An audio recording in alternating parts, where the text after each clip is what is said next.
Good afternoon, everyone, and welcome to Link's Randomizer main tournament. We have a round of 16 match between Teto and P-Train here. How's it going, folks? I am Bolting 0 and Dane, we've got a rare treat for our viewers tonight, don't we? Yeah, we've got good old MC boss shuffle, so the maps and compasses will be wild. The bosses will also be wild within the full boss shuffle, which we can explain later. First, I will just talk a bit about what this match is. This is the round of 16, game 1 between P-Train and Teto. P-Train getting here by defeating Radical Sniper 99 and Pennyroyal Oil, whereas Teto was able to get past Shady Force and Zen Arcane to get here. So I'm excited. This should be a good match. You want to explain a little bit more about how this boss shuffle is going to work, Wolflink? I will be more than glad to. So, for boss shuffle here specifically, all of the bosses are mixed into a pool, including the 3 bosses in Ganon's Tower. They're all put inside random dungeons with some limitations. I believe the Molten Arenas can only have 5 of the possible bosses there at any point, as we get a book here in Link's house. And any 3 bosses, not just the Armor Knights, the Land Moles, and Moldorm, can be duplicated once. So we could have 2 Trinex, 2 Vitreous, and 2 Cold Stairs in this seed as an example. But we can never have more than 3 of any boss. Yeah, and for with that, one of the main things I'm always looking for when you're playing a mode like this is you gotta keep track of what bosses can you beat when you're thinking about going into dungeons. Some of these seeds are really nice, and you'll be able to beat basically every boss but Trinex quite early, but sometimes you'll be in a spot where maybe you can beat half the bosses, and then you kind of have to decide how do you want to go in and dive a dungeon if you can, or you want to hold off a bit and try to be able to beat the boss for sure. We're going to Lumberjack here, only a piece of heart. So the map compass part of this works a little bit more interestingly. As you see, we get the map to Ganon's Tower. That doesn't do anything for us, but the maps as they function in Key Sandy tell us what prizes are going to get in our dungeons, and we have that information hidden to our runners until they are found. Music can help them. Sahaswell and the bomb vendor can help them find the green pennant and 5-6 respectively, as we get the glove at the mushroom spot. Very nice find there by Teto. Yeah, that's pretty nice there too, because you can farm a bomb on the way to Kakariko with that glove, so that's always nice. Yes, now of course the compasses, normally they're not really that helpful in Key Sandy mode. They just give you an item counter for the dungeon that you're in, that they belong to rather. Which is nice for newer players, but here in McBoss, they actually have an extra function, which is even more helpful. If you check your map inside the dungeon, you'll know what boss is at the end. Yes, always very helpful for random Trinexes. And you see here, Teto is going to farm that bomb spot. He's already got 1. You probably want 2, so that you can at least get the well and the blind cell. And Chad is also reminding me that, of course, that the GT compass does not actually tell you what the 3 random bosses in that dungeon, because they're counted as mid-bosses. That is a good clarification to make. It will show you a boss in GT, but it will show you Aghanim. And Teto able to get those 2 bombs. We went, I think, 2 for 5, so not quite 50-50, but close. And yeah, good point mentioning Aghanim there, because Aghanim is the only boss that does not shovel along with Ganon, so it is the Arrows Knights and all those other bosses at the very bottom of our tracker that get shoveled, as we find one of our bows in Blind's Hideout. Yeah, and so that bow, always nice to be able to clear out Eastern Palace in a normal mode. In this mode, we'll have to see who's back there. And also getting the flute, which is really good timing, because you're right in Kakariko and can activate that. That is an excellent location for the flute, honestly. You're starting north to south. It's going to be right on your way. You're literally a few steps away. That's honestly probably one of the best spots the flute can ever show up. Oh, the book is being used immediately for the pet check. It's only a 1 or a 5 rupee, so we don't have to worry about the medallions today, or the pendants. Yep, definitely. Nice to see Pet be dead early if you're one of these runners, at least. I'm sure chat's a bit sad. Now, just because the pendant bosses are not going to be required for that doesn't mean that they might not be holding an item, or in the case of the green pendant, Sahaswell might be holding something as well. Yeah, and we're not, like you mentioned, with the maps being shuffled, we're not even going to know where the pendants are necessarily right away. And I'm not sure why Teto. Okay, maybe he wants to buy bombs or something because he just walked right past the battle vendor.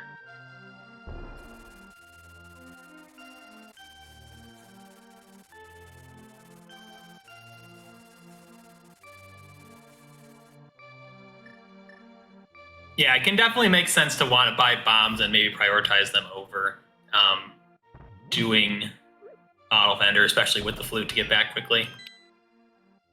Yeah, it makes a lot of sense. All right, so we'll know the boss of Turtle Rock when we get around to that. That is going to be one of the more difficult dungeons to reach, though. And it does still have a lot of requirements on top of that.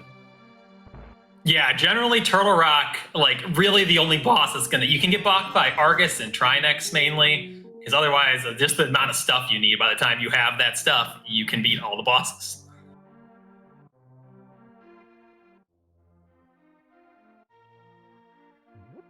And so even with the bow and bombs, it's actually quite surprising how many bosses you can beat with just that. You can definitely beat Helmasaur King and Lamolus and Armos Knights. It's not a fun fight because, especially with 0 arrows, but good to keep in mind at least.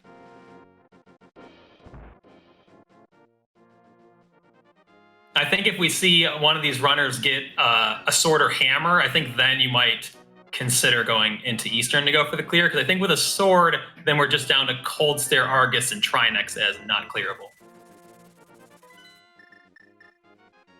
There's also the point that each dungeon does have +2 items in terms of value, so maybe just be worth dipping dungeons just to get some few extra items as well.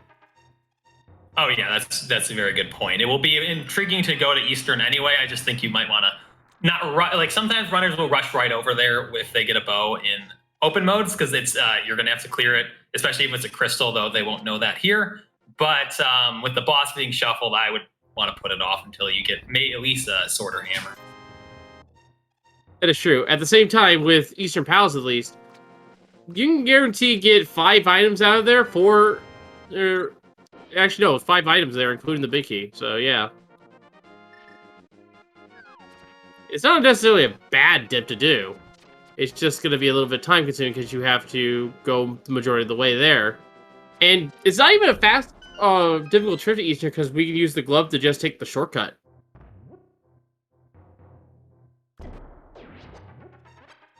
See, P-Train looks like he makes the same decision about bombs that Teto made. Wants to put off that battle vendor, especially with the flute.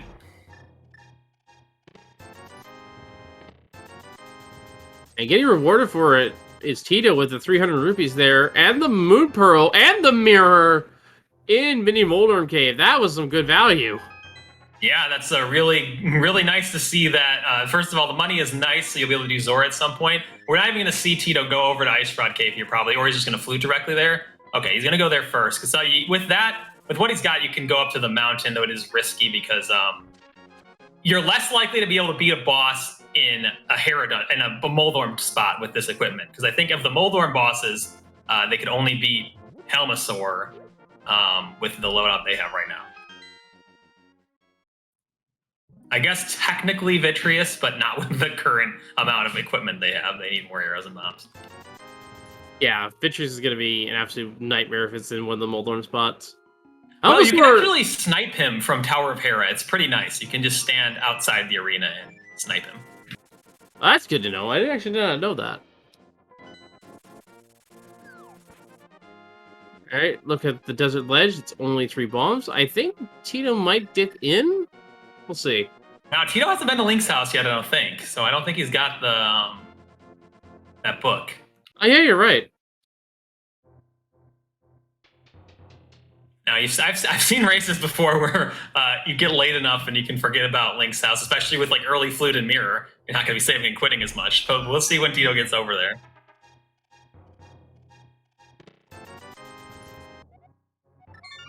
That's Zora money right there, at least. All right, so Tito's going to get this book here.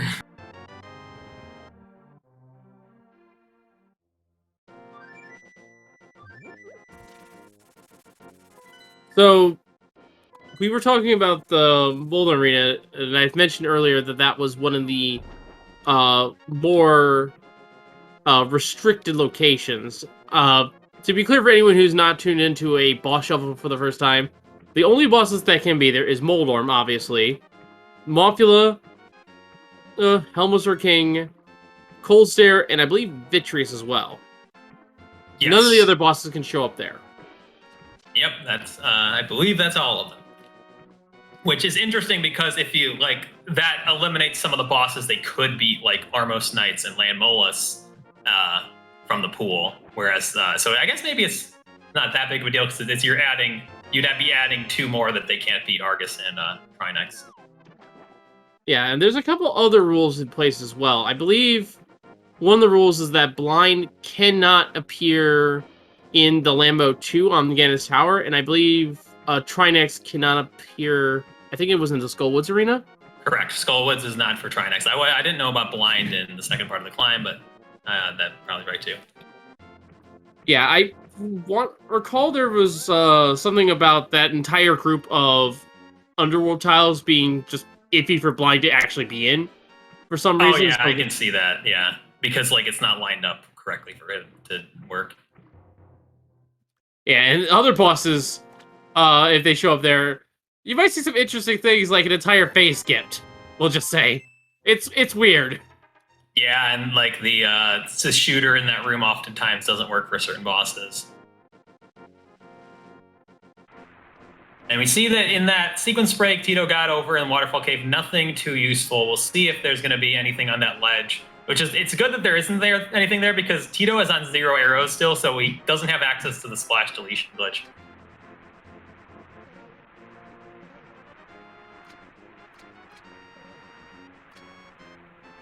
Yeah, I'm actually surprised Teto is avoiding Easter for the time being, but at the same time, this is a valid play, and Zora only has 20 revies, and is going to reset. Very smart play, actually, there. Yeah, I think he was thinking about hard resetting that money there, and that's a good play. There was really nothing on there. I guess the best thing that he found was Blue Boomerang. So if you're a Blue Boomerang team, then you won't be seeing that from Teto. And the green pendant is in Desert Palace, which we just got the map for on P-Train side, actually.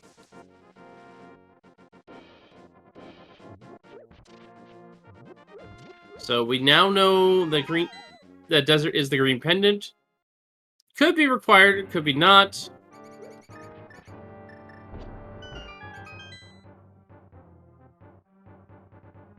P-Train gonna stop back. Oh, there's a sword at the bottom of it. That's such a good find because, like I was mentioning earlier, the sword gives them. Now there's only 3 bosses they can't beat. I think it's what, an extra 2 or 3 that they can beat now. Yeah. There's kind of 2 separate go modes here, if that makes any sense. There's the go mode for just having all the items necessary to get through all the dungeons, and then there's the secondary state in which you have the means to kill every single boss. Which, for all we know, Trinex could just be in the Ice Harvest spot and never be in the way for any of our runners, so... And we're seeing Teto go to the mountain, and I like this because if you're thinking about it from which dungeon are you more likely to be able to clear the boss for, Hera, there's only 1 boss that can't be beat. Now, granted, Hera itself might not be able to be beaten right now if it's fire locked, but you can get the save and quit point here. So there's some options here.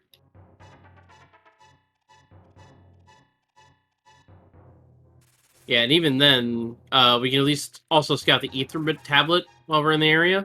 So, won't be a completely wasted trip. Yeah, I guess the main, if you found something like, you could basically lose an extra climb up here is kind of the worst case. Like you have to climb again, and even if it's just Teto getting the save and quit point, which is also another valid decision. Yeah, it makes a lot of sense there, actually. Oh, it looks like we're going to see front of escape from Teto. Perhaps maybe just the uncle, but most likely full front of escape. Well, he has a sword now, so it makes a lot of sense for him to go through the front of the escape real quick. And he has the mirror to get out quickly. We might even see the full front half with Dark Cross as well. Yeah, since Tito's on back of escape, I wasn't paying attention to see if we got the map yet, but they will know if they need to go to Dark Cross. It could be a small gear map and be skippable as well.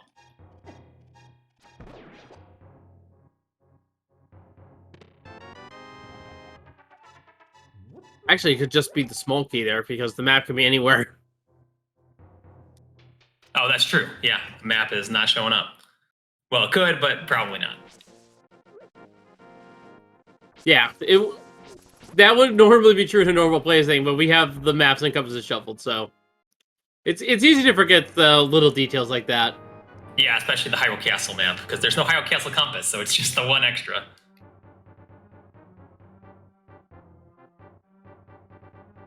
All right, let's see where P-Train's gonna elect to go next.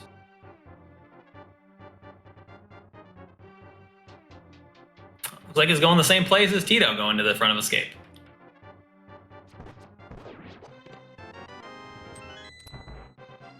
And there's that small key. So Dark Cross may have an item for us.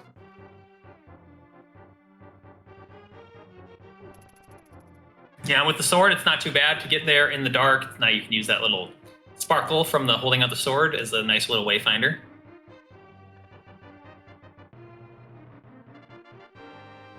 Yeah, the item's not in logic, obviously, without the lamp. But at the same time, it could also just be junk, like a 20 rupees, so... We won't know until we check the chest. That was the Mire. That is one of the harder bosses to reach, actually, so...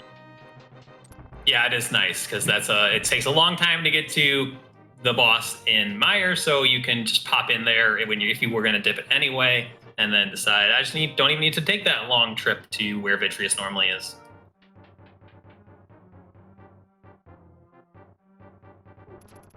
And I think that consideration about how hard it is to get to bosses really comes into play. I think that's why you haven't seen these runners go to Eastern Palace, is because if you're a little more thorough, and there is the map of Hyrule Castle, by the way, that's kind of silly. But what I'm saying is if you're getting a little bit more thorough and you are able to avoid getting blocked by a boss, it can be very helpful.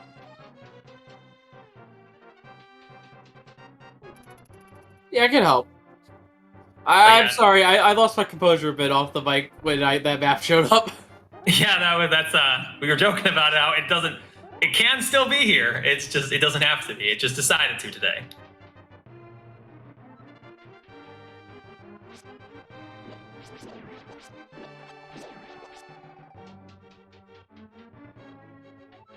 And we'll see what Teto is able to pull out of Dark Cross. P-Train not going to be too far behind.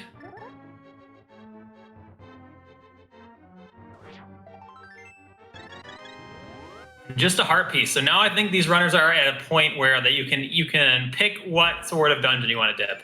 We got Desert, Hera, and Eastern all dippable. Probably not Desert because you can't beat Desert, but I guess Teto does want to do Desert. So that's a bit of a surprise, but maybe it's also you know you're not going to be able to beat this one, whereas the other ones, maybe it's a toss-up.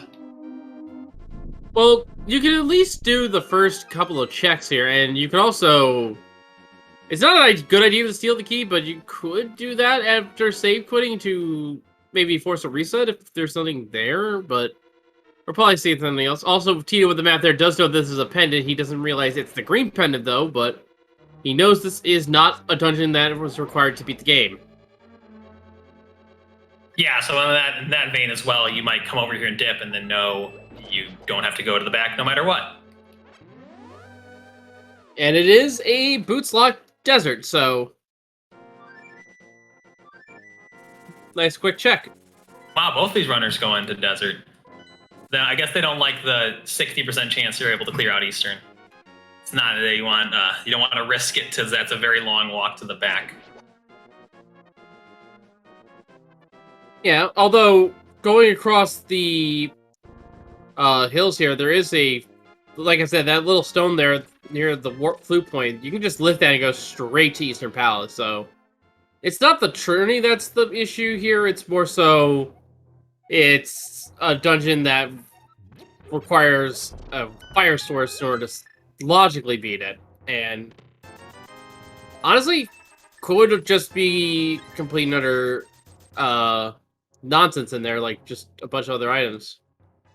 Yeah, and I think the reason why you don't see Teto lift up that rock there is because you want to check Saha before going into Eastern here. Because what if Bombo's Tablet or Bombo's Medallion's in there, and then there's a Cold Stare in the Eastern boss?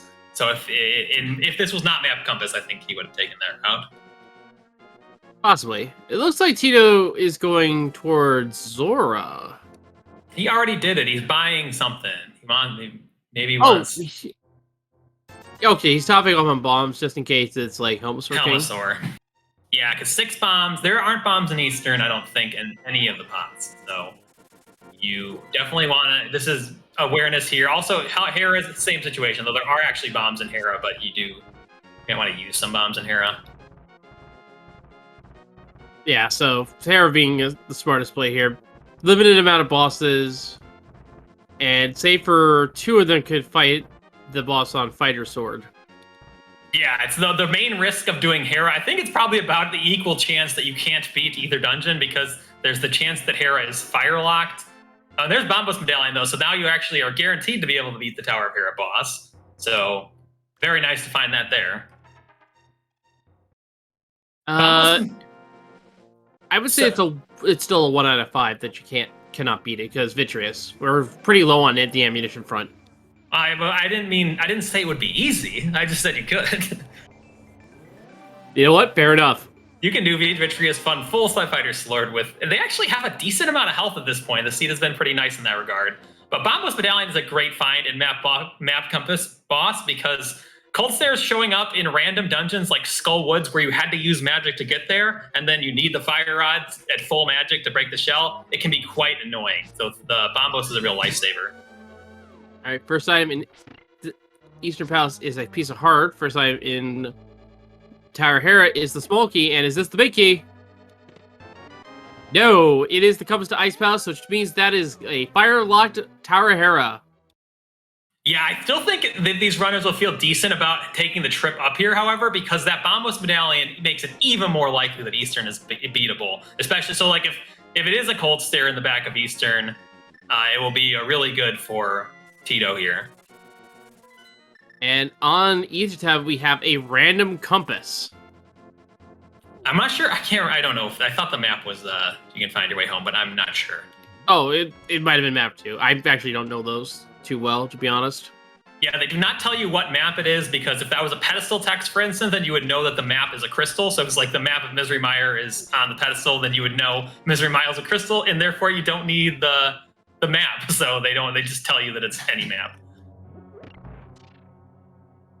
That is perfectly fair. Silver Eastern not paying out, though. We're about to see... Well, actually, we don't see the big chest here, do we? Unless the big key was picked up when I wasn't paying attention. Oh my god. So now Hera's beatable. So that, wow. Imagine if it's Cold Stare here and the lamp's in here. So like no matter which decision you made, you get blocked by the boss at the end. We'll have to see though.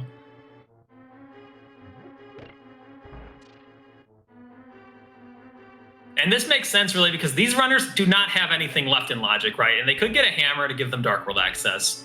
So that was kind of the other option you get here. But the lamp also gives them, honestly, a lot of checks because you get the whole upstairs of Hera, you get the Armos Knights. If Desert wasn't boots locked, then you would get more of that. But unfortunately, that is boots locked.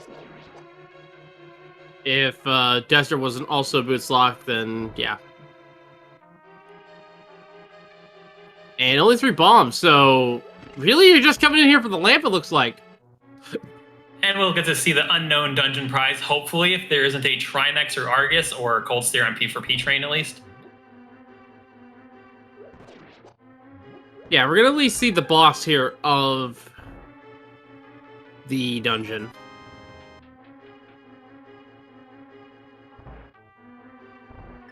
Yeah, so I honestly, I just hope it's something that they can both beat because they can be. Imagine if like Eastern Palace is a pendant and there's something on the boss, and like you're never gonna want to come back here.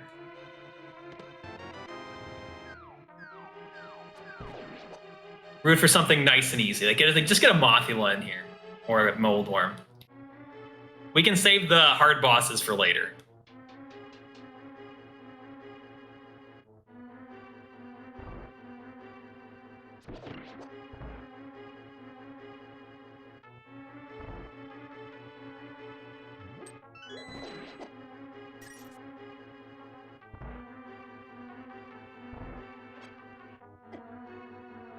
And it's Cold Stare. That is terrible for P-Train.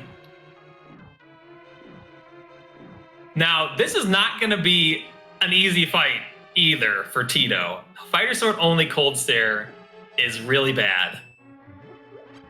It really is, yeah. So even if, like, it's not only is it hard, it takes a long time. So even if I think if P-Train were to find something up here that could help with that fight, then that could at least help alleviate some of the time loss here.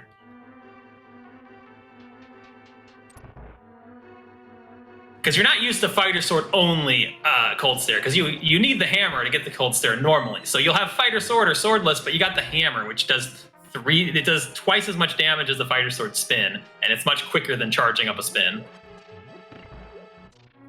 Yeah, hopefully Teto will be able to handle this Cold Stare fight.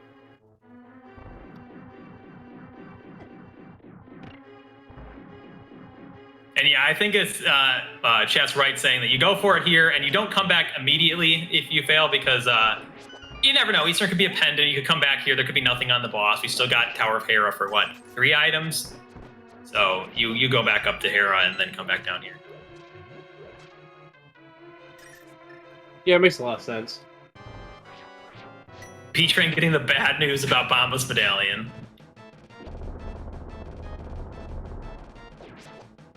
All right, here's Teto. This is a very tough fight. Cold Stare is completely immune to the Fighter Sword, but really, sometimes you can get the sword swings to get them off you, but not with Fighter Sword. You gotta be very meticulous charging your sword. He's doing a good job so far. Yeah, most bosses in the Dark World side are immune to the Fighter Sword. The only exception to that, I think, is Blind. Mothula as well. Ah, yes, true.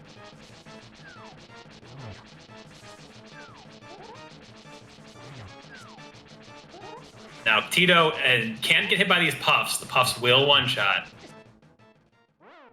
And yeah, that's just a very tough fight, so I would be surprised to see Teto go back in here right away. You go up, probably want to go up and try to get some more.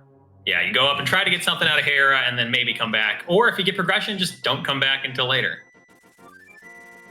Yeah, we don't even know if those Cold Stares are required to be beaten right now, so we can wait till later.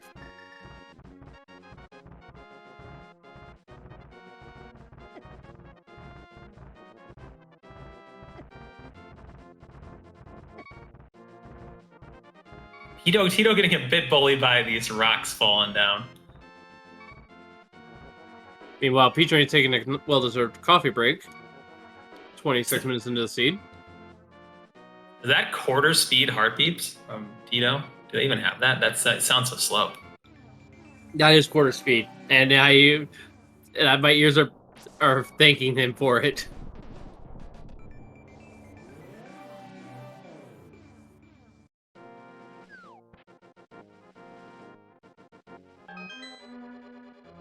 All right, P-Train making his way through the coffee break. We'll get to see what is... Well, you know it's the big key in here, but we'll get to see what's further up Tower of Hera after this. I like when the hookshot is in the upstairs of Hera, so that's what I'm rooting for. I like when Ganon decides to ban Hera Pot for the seed.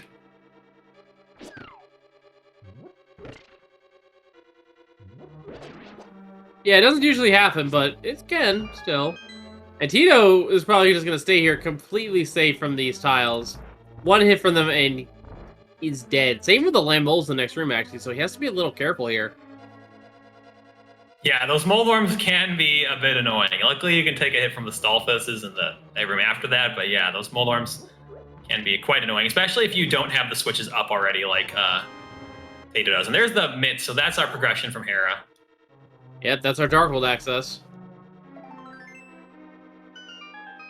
And what boss is at the top of the tower? And Teto being very careful there to not get hit by those Moldorms does a good job.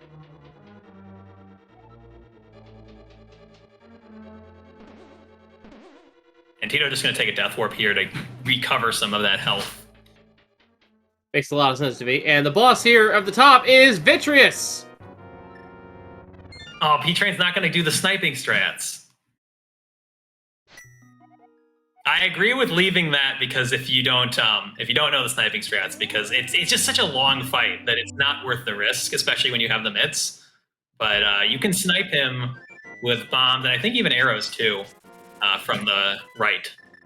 But it will glitch him if you kill all of the eyes because he won't come out. So you want to leave one and then move into position and get him. Because if you kill all the yellow eyes all the small eyes with the big eye off screen, then the big eye doesn't escape and he just pops out and you have to do a billion fighter sword spins on him. Yeah, probably not a fun fight, that.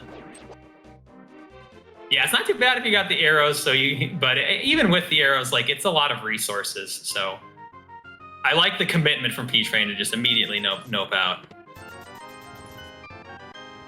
And a compass to Tower here. Oh man, that's redundant. And Teto sees the boss. He's just gonna go right in and fight him straight up. So we'll see. These are some pretty difficult early fights.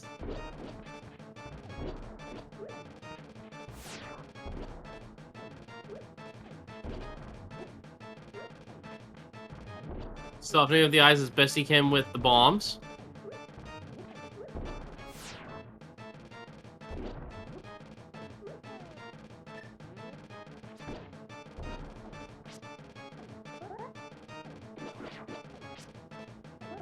No risk of taking damage from the eyes either. Yeah, those I actually eyes, I was just gonna say they pack a punch. Yeah, but I like this overall. Saving his ammunition for the big eye. Yeah, absolutely. The big guy takes just the time more than a safety issue. It takes so long to kill him with fire sword spins.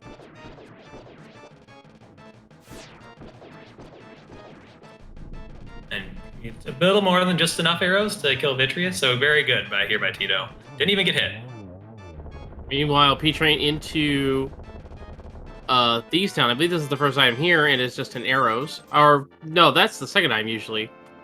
So I missed the first one. Good remembrance there by Teto to stand in the middle of the room for the first boss of a boss shuffle. That is always nice. And it is a crystal. Yes, but is it a red crystal? We'll find out later. I think my rule is I only check it if I've beaten, like if I have 0 red crystals, I won't check it till I beat 2 crystals. And then if I check it again and there's still 0, then I'm going to have to wait for 2 because like I only care if I have it or not. And Teto going to come over here, check the Misery Mire area first before going into the Thieves Town, which I really like because Thieves Town can be a commitment, though you do get potentially baited into Mire. Not this time because no Oak Shatter boots, but so I guess it's pretty safe. Going into Mire here is actually a good idea, I think, though.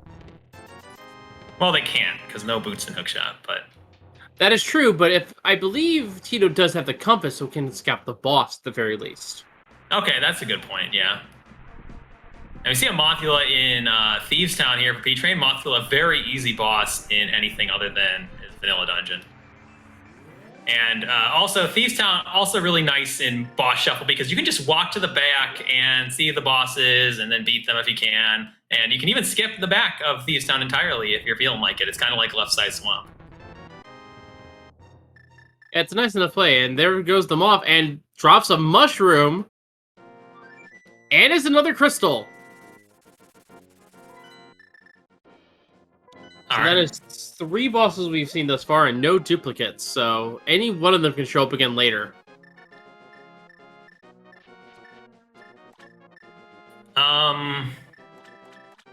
Where is Teto going? Okay. The sadness, no hammer.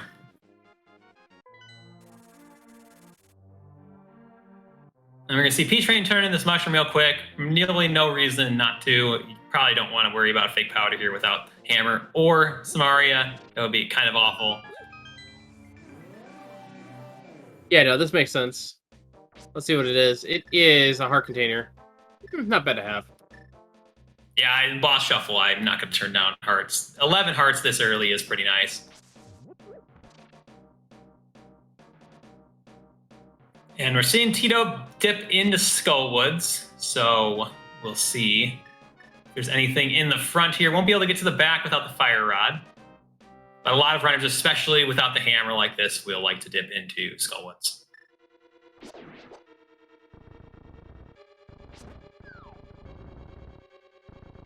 I can't remember if Teto was in the latest ladder invitational, because you can't skip Skull Woods in the ladder. I'm not sure either. He was in one of them. I just don't remember if it was the most recent one. Big key or the big key chest of Skull with Smokey. And it is nice to get a small key there. You rather get all the items, obviously, but it makes it so you don't have to walk all the way over and steal the key.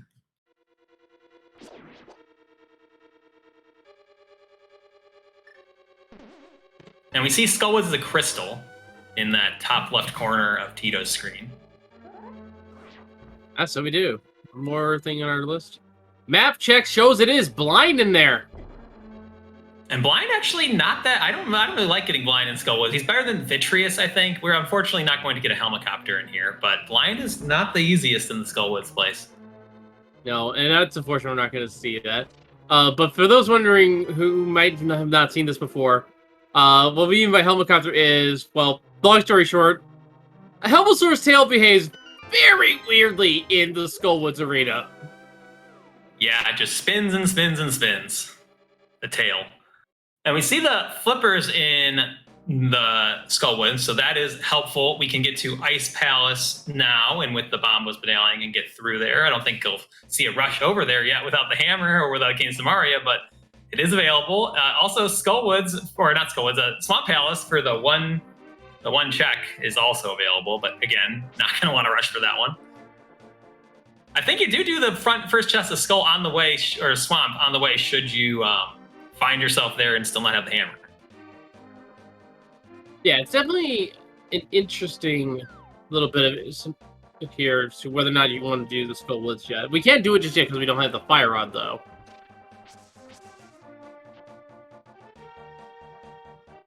Oh, sorry. I don't know if I said Skullwoods. I meant the Swamp Palace first chest. Oh, yeah.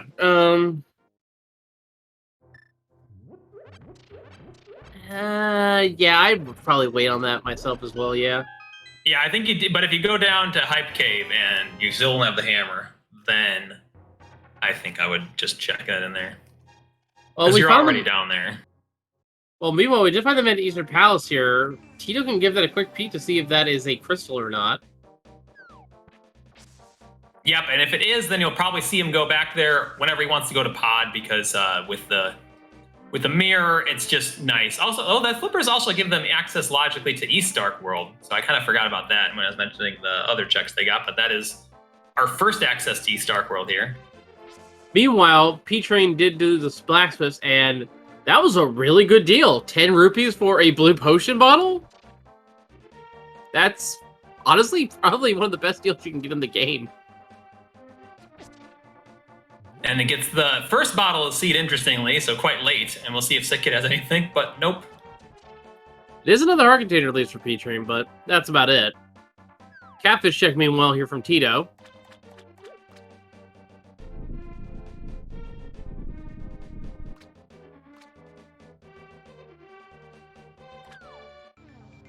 And only a blue rupee.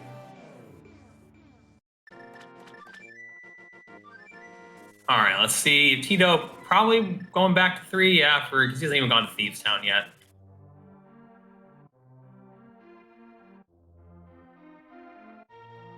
Stop by here at the Cave Salva Grove for P-Train, and inside we have 100 rupees. Not necessary at this point, but still nice to have if you wanted to pick it up. Bit late, though. We've done most of the purchases at this point. Yeah, they're not probably going to need like a bomb purchase or anything, which is one of the main things. Obviously, with only one bottle, probably not many potions either. Because potions and bombs quite useful in boss shuffle here. Could use 100 to buy a bomb capacity from the upgrade fairy, but that's about it. And with boss shuffle, that might be viable, just so you can have more bombs available for like bomb strats against Helmasaur King and Vitreous, but that's really about it. Yeah, it's quite unlikely they'll have to deal with a bomb Helma, because if you just think about what dungeons do we have left, okay, Pod, you need the hammer to get to the boss. Swamp Palace, you need the hammer to get to the boss. Ice Palace, you need the hammer to get to the boss. Same with Turtle Rock. So I guess you could get some Mire or Skullwoods, but we already know Skullwoods is blind, so we'll probably have the hammer for Helmasaur. Yeah, but the only place well, actually, Could be Mire. Mire could have it, but we also have the compass. We'll know if it's there or not. I think in a very niche scenario, you can. Oh no, we need the hammer regardless before we get to GT. So yeah, no, never mind. Yeah, hammer is you can't get past the hammer except I think entrance you can. It's incredibly rare, but it's possible. There are 3 dungeons that can be. You only hard needed for 3 dungeons to get through the dungeon. That being Ice Palace, Swamp Palace, and Pod. Yeah, and with TR requiring it to enter, that makes 4, so it's impossible right now. So. Yeah, I was talking about for entrance where you can get Turtle Rock can get put somewhere where you don't need the hammer, and then you can get past it. Right, hype cube check here. Meanwhile, the fire rod showed up. Yeah, so that will give them access to that blind in the back of Skull Woods, as well as the other chest in the back there. There's the boots, always a great find. Boots, shovel, map to Thieves Town, a fire rod. That's a pretty good hype cave, not gonna lie. And Teto, meanwhile, finishing the front 4 of Blind Teto. And once again, I was looking at the other feed and missed completely what the first item was here in Thieves Town. Based on the tracker not lighting up, I assume it was just a junk item. Skullwoods and Dark Palace are 5-6 meanwhile. P-Train checking that at long last.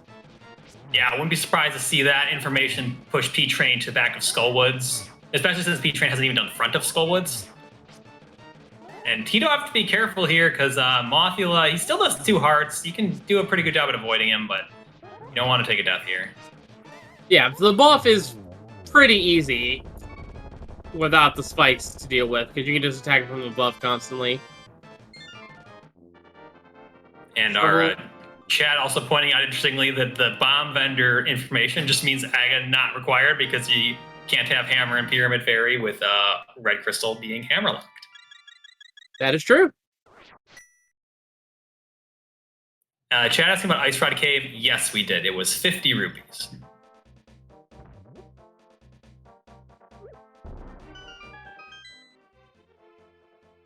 All right, so P-Train's going to be the first to show us those back 2 chests of Skullwoods. And so I think you probably still can do back to front Skullwoods here. In boss shuffle, it can be tempting to do it not back to front because there might be something helpful for the boss. Well, I guess being able to check the boss here, you can beat the boss because, or no, Argus can still be in the basement, so they can't necessarily beat the boss. So yeah, you definitely check it first. Now, hopefully, P-Train will be fine boosting out of that 1 bomb. One of the few times I've ever seen someone get an item stolen by a picket in this randomizer.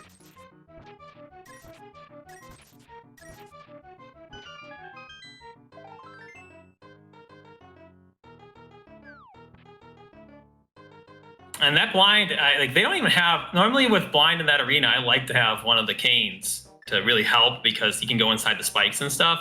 So having either Cane of Samari or Cane of Burna can be quite helpful. Luckily, P-Train's on 14 hearts, so he should still be able to beat that blind, but it's not going to be easy.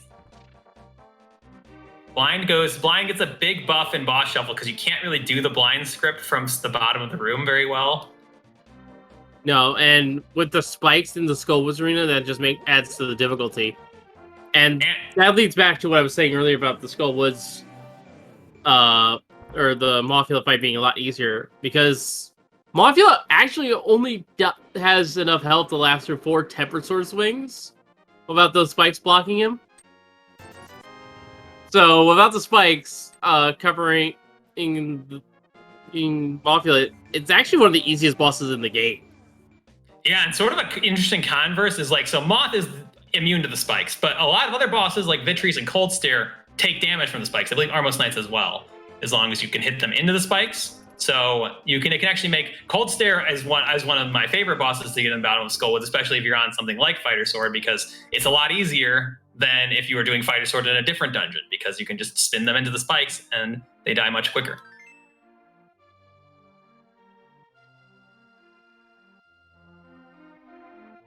Now, I don't know if Blind is immune to the spikes, but... Blind is immune to the spikes. Well, I don't actually technically it wouldn't matter because blind takes the same amount, but like you can't knock back blind, so you always have to knock back enemies into the spikes for them to take damage. I was wondering if blind would just fly into it. Blind, so that's another problem with blind and Skullwoods, is that the Skullwoods arena is small, that's why Trinex can't be in there, and so there's just not as much space because he clips kind of into the spikes like here. So like you can't get behind him at all. Looks like P-Train's just gonna wait for him to come to the bottom here rather than risk going up. Now, the nice thing is, at least, is the lasers get blocked by the spike, so...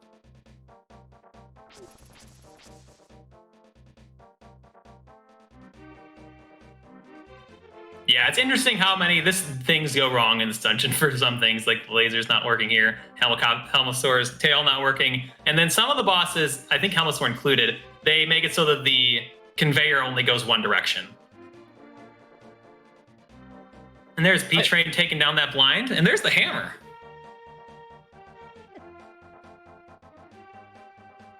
So a really long, winding path to that hammer, having to go all the way down to Hype Cave for the fire rod to go up to get the hammer.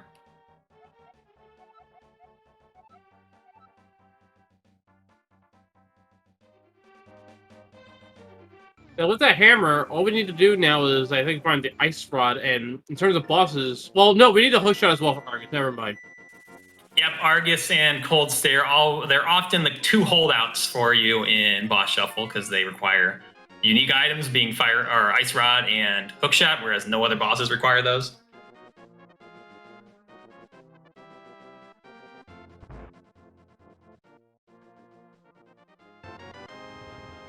And let's see where P-Train is going here. He could go to back of Thieves, but I think that might be... I'm just trying to think why he's over here. Oh, hammer pegs. Okay.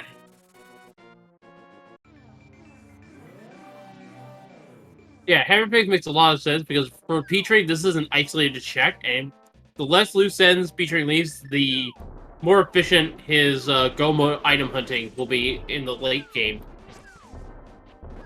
Yeah, because if you think about it, we're probably going to need the Cane of Samaria. And is immediately rewarded with the Master Sword. Very nice. Yeah, because I'm just trying to think through what are these runners going to need.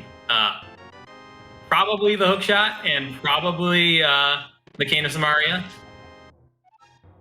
And then the ice rod, a big question mark.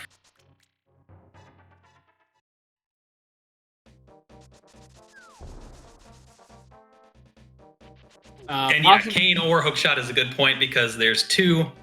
We need to beat one of at least Mire, Turtle Rock, and Swamp. So we'll need at least one of those. Yeah. And but Medallion probably Pending both. Yeah, so it's it really depends on where the second pendant is too. Yeah, that's what I'm saying. It's like we can beat Pod for everything but Trinex. You can beat Ice Palace for everything but Trinex. And Argus, I guess, for both of those.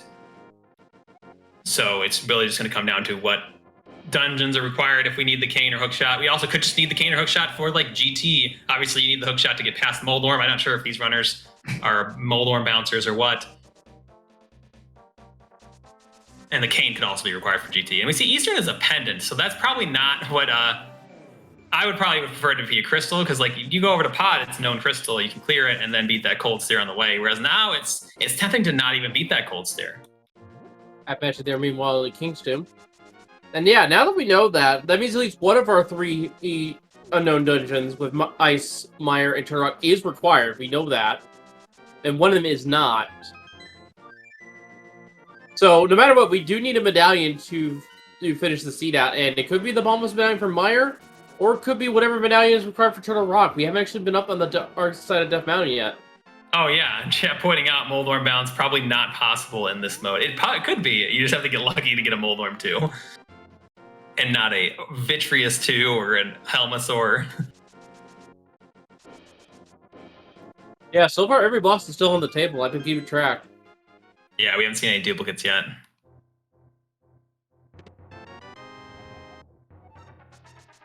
Comes to Swamp House, we'll at least know what boss is in the Argus spot.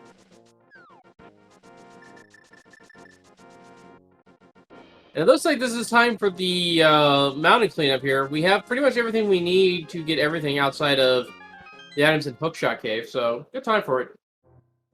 Yeah, P-Train was definitely waiting to come up to beat this Vitreous again until he got Hammer, hopefully Hookshot, but that didn't turn out for him. So, but you can at least go over to East Death Mountain after beating the Vitreous up here.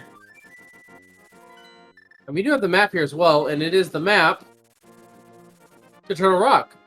That's really good to know, actually. Yeah, once P-Train gets to the Dark World, I'm sure he'll check that, because Turtle Rock, it actually doesn't have any higher item requirement than Mire, given that they already have the Fire Rod. But it will, because you could still have Trinex back there. And it looks like P-Train is just going to go straight for the Turtle Rock information. And meanwhile, Teto going to show us that first chest of Swamp, and I'm not particularly surprised because he doesn't have that much left. He doesn't know that that Fire Rod is going to lead directly to the Hammer. And one size fits all. It's bombos for both, and it is a crystal dungeon. Yep, so we definitely need the Cane of Samaria to beat that dungeon.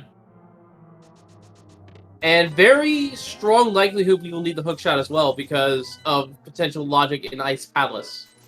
Yeah, I think the hookshot is definitely, unless I don't think both of these runners can hover. Because if you're not hovering, you're not going to risk not being a Moldorm in the climb. Well, hovering or no hovering, and the hookshot, if an Argus shows up, will be required regardless. Yep. But in terms of progress, Ice Palace, very strong chance you require it. Ice Palace, very strong chance you require it by key logic. Swamp House, you absolutely require it. Mire's the only outlier, really. But that could just be the third pendant at this point. We're guaranteed we only one of those dungeons can be the third pendant. And we see P-Train routing this in such a way that he could get the hookshot, which chat's saying P-Train can't hover, so I definitely get this because you hate if you go into Hookshot Cave and you hover Hookshot Cave, and then the hookshot is just in Paradox Cave, and you're like, that hovering was just a waste of time. Yeah, hovering off. Very high execution trick, but more often than not, it doesn't save you too much time if the item is literally right next door. Yeah, it's like every once in a while it saves you 10 minutes, and then otherwise you lose 30 seconds trying to hover and missing it or hovering garbage items.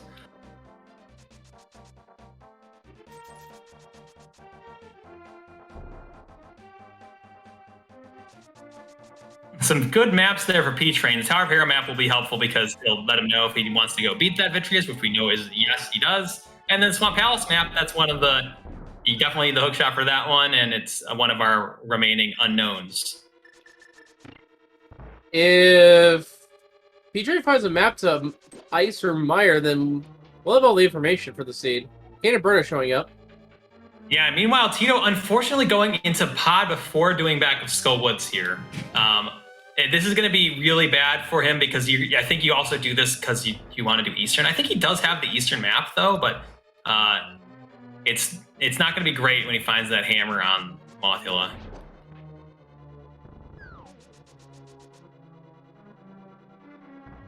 At the same time, though, this dungeon could have the Cane of Samaria or the hookshot, which may be good for Teto or may be bad. It might lead him astray. There's our map check, and I blinked and I missed it. Swamp Palace is a crystal. Okay, so there's no doubt about it now.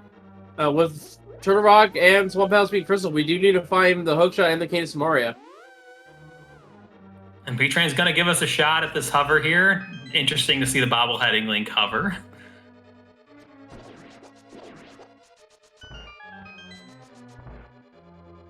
Okay, so that's interesting to note there. So the maps logically lock the boss, so we know that the hookshot will not be on Pyramid Fairy because that map to pod is hookshot locked. I think that also means by extension that... Oh, no, that means the boss is also hookshot locked? I don't know the logic here, it's confusing me. The boss is hookshot locked, yes. Because it locks the prize, but it also can be... the map can be on the spot, like the boss, but the map also locks the boss drop. So the hook shot can't be on Helma. Which by extension means the... No, it doesn't. The chat asking if it means it isn't Argus, no, because the hook shot already can't be on Argus. So this changes nothing. Okay, that's what was confusing me. Quake Mimo for Teto now knows that no matter what Trigger Rock's medallion prizes, he can get into it if he needs to.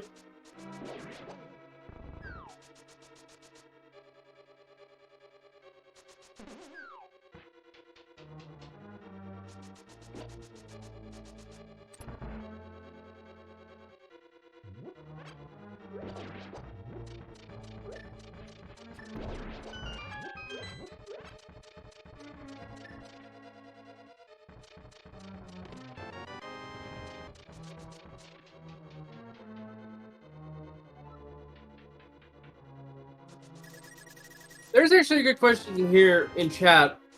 What's with the rationale behind clearing pod over without hammer over doing Soulwoods? The simplest answer I can probably give is item density. Pod just has a lot more items, which means there's a lot more chances for the hammer to be in here over Skull Woods, and it's also Teto also knows the boss of Skull Woods is blind for the seed, so probably doesn't want to do that without some extra gear to make it fight easier. We know the hammer is there, though, and that's where Teto does need to go eventually. Yeah, I was a bit surprised to see Teto not go right to Skull Woods, because it's not like it's going to get any better if you get something here. I guess the boss can do easier, but he's on 13 hearts. He should be fine. But if, like, say he hadn't known, you might want to risk there being an Argus down there. But it's a fully clearable crystal. You're going to have to do it. And does find the Master Sword as a result. Different Master Sword than what Peach-Run had. There's the Ice Rod, though, so Teto now is going to be feeling pretty confident about going to fight bosses blindly. Yeah, that's definitely a nice find. It may be completely useless, but it is always a good peace of mind. And Teto sees that P in the top left corner and decides, nope, I'm not doing this dungeon.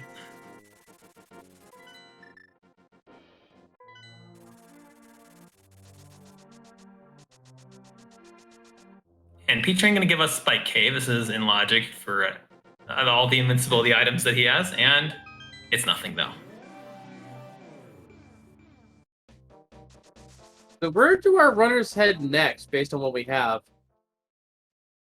I think we'll see Peach-Run go over to Palace of Darkness. Snow and Crystal, you can full clear it. Seems pretty straightforward. Yeah, Tito's going to be going to Skull Woods finally and finishing this up. We'll be in the hammer. Afterwards, though, I can see either runner head over to Swamp Palace. You can't finish the dungeon right now without the hookshot, but you know it's a crystal, and for all you know, the hookshot could just be in there. So wouldn't hurt to look around a bit. Yeah, I think you probably want to do ice. Granted, ice it's kind of like, okay, do you rather do a 50-50 pendant ice with no 50-50 pendant crystal ice with no cane, or hookless swamp? In my opinion, I would rather do the ice palace, because it's 50% chance you get the crystal. Yeah, it's gonna suck without the cane, but swamp palace always is terrible without the hookshot. And I know, yeah, you can get ice palace being hookshot locked for some of the items, but you can still get it could still show up in the earlier items, even if the key layout does hookshot lock it. Of course, knowing us, both our runners could just decide that the top 4 of Misery Mire is more valuable than either location. You can't reach the boss without the Cane of Samaria, but you can get pretty much every other item in that dungeon. You know what? That's actually not even that unreasonable. I kind of forgot about that, because it's like, with Ice Palace being 50-50, Mire's not that bad of a dip. Comparatively, they'll also get to see what boss is in there, though it doesn't really matter that much with the Ice Rod showing up. Teto getting a bit unfortunate with that Wall Master in the last room of Skullwoods. Oh, Peach-Run going for this hover. He moved a pixel too far over on that one.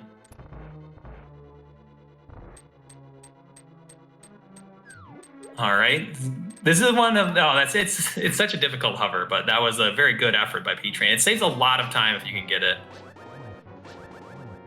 And the sword beams from Teto are going to be very nice for this blind fight. As long as he has them. Yeah, this is allowing Teto to attack Blind somewhat safely, and doesn't have to worry about the laser attack. Just has to worry about these fireballs.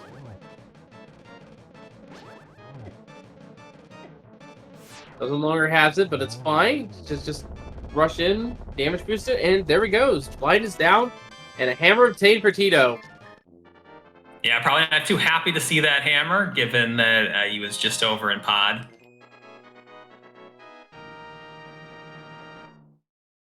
I mean, better late than never. And with only the boss left, that's not too terribly bad for Teto to double back to. It'll be a pretty quick return trip through the dungeon. Yeah, we'll just have to see when he prioritizes that. In fact, I think you probably do it as quick as possible because you just never want to go back to Eastern. And like, there's no, it's not gonna get any quicker. Like, yeah, you might get a sword or something, make helmets more a little bit quicker. Looks like Tito's gonna go to East Death Mountain first, though. Yeah, this makes a lot of sense. There's a lot of items over there. And I don't think there was actually anything actually useful over there, though, except we got some maps. Like, was there... Nothing really over there. And Cape, maybe? Yeah, there wasn't really anything of importance over there. The third sword that each runner is missing, Peter's gonna find it. Teto probably won't, with it being over in the hammer pegs. Yeah, P-Train should get that third sword shortly. I'd be very surprised to see Teto get to hammer pegs unless the seed starts getting pretty awful. Because it's, he's got back of Thieves Town, and he's got hammer pegs over there. And I guess Magic Bat when the powder shows up. But otherwise, it's pretty isolated. Yeah, so while we have some overlapping ground here, I do want to shout out to our German restream team over on SpeedGaming Dutch, who is also commentating this over on their respective channel as well. And of course, make sure to also follow our two runners here. They've been putting on a pretty good race for us so far tonight.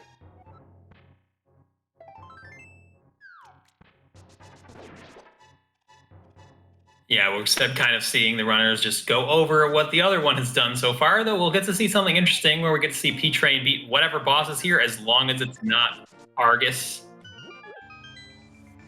Look at that Ice Rod very shortly to give them Trinex as well.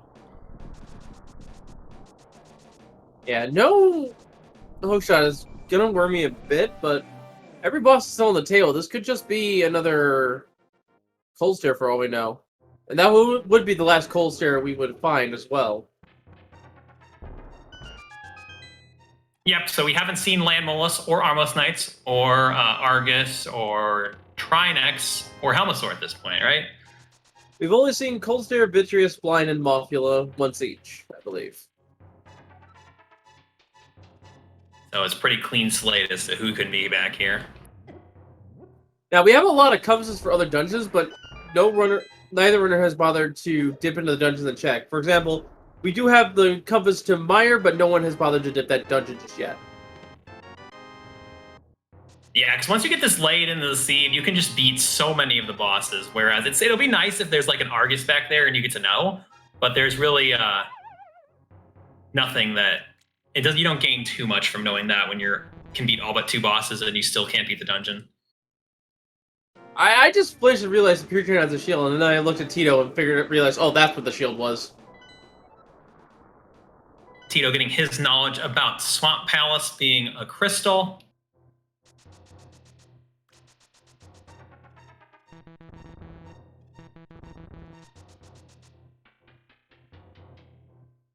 All right, T-Train coming up onto Unknown Boss of Palace of Darkness. We will get to, 1, see who it is, 2, see what we get. If we can even beat it, that is. Could be Cold That's true. Could be Argus for all we know.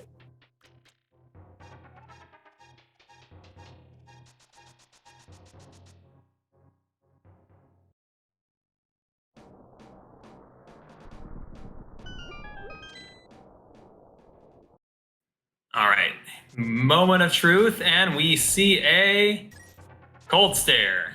That is our second appearance, so we will not be seeing Cold Stare anymore or for this seed. And that's useful to know because it can help you know who's going to be in that last spot of the climb. because at this point we've already seen a Mothula, we've already seen 2 Cold Stairs, we've seen a Vitreous, so it's a lot of Moldorm bosses have already been seen. Yeah, so any one of the other 4 cult bosses to show up.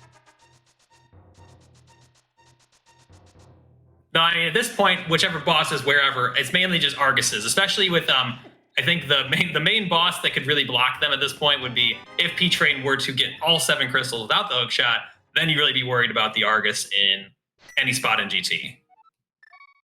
Except Moldorm 2, obviously, because he can't be there. That is 5-6 for P-Train. Yeah, that's a good point about chat, how the Cold Stairs are in both Eastern and Pod. It's like, it's just living in both the Dark World and Light World. So chat asking about Moldorm 2. Helma can be at Moldorm 2. So you cannot have Trinex, you cannot have Argus, you can't have Armos, you can't have Blind, and you cannot have Landmolus. So it's about half of the bosses can be there. And there is an Argus in Ice Palace, so that's a useful compass there, and it also means there's probably not an Argus in too many other places.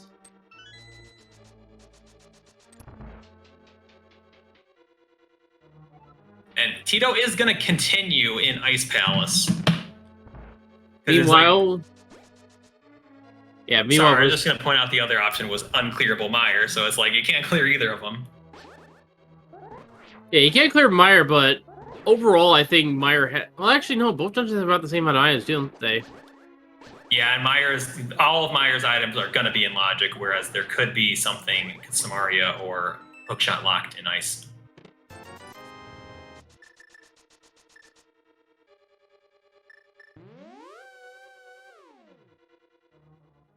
And looks like Teto gonna nope out of here, given the... I think he's taking into account, okay, I'm looking for Samaria, I'm looking for Hookshot. That could be, especially without the small key being in Pengator, that could be locking one of those. Now, granted, it could be like a Samaria locked Hookshot or a Hookshot locked Samaria, but I think he's just thinking it's more appealing to go clear out Pod or maybe go over to Mire or something.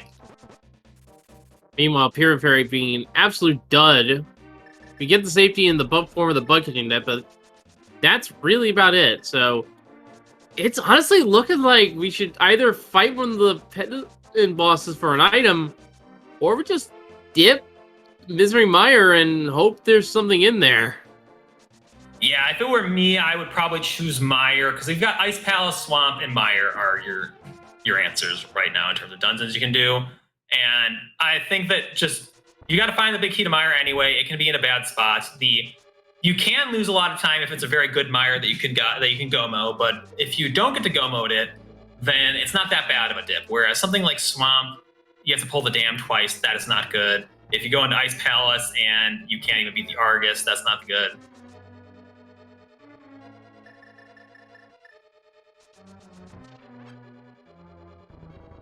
I think the correct option is to go at least Mire.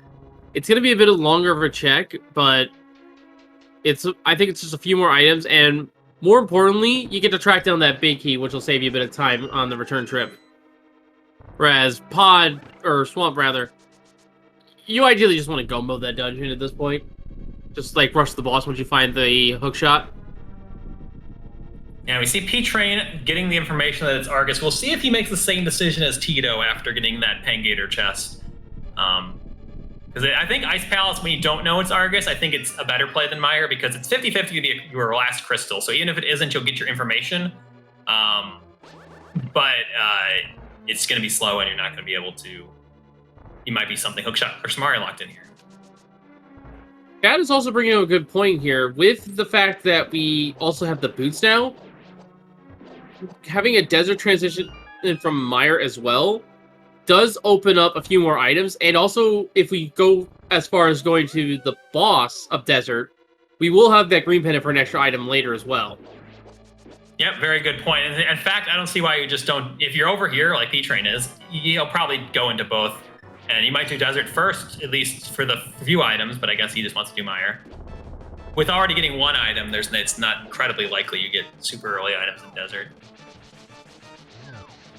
And yeah, P-Train and Teto both bailing out of ice, needing Hookshot and Samaria, and getting the no small key in Pangator. That's just some good game knowledge there. You know that it's quite likely, I think it's actually guaranteed that at least one, no, you could get 2 small keys in Freezor and Ice Tea to make it not locked by either, but it's likely that one of those 2 is going to lock your some of the items in ice.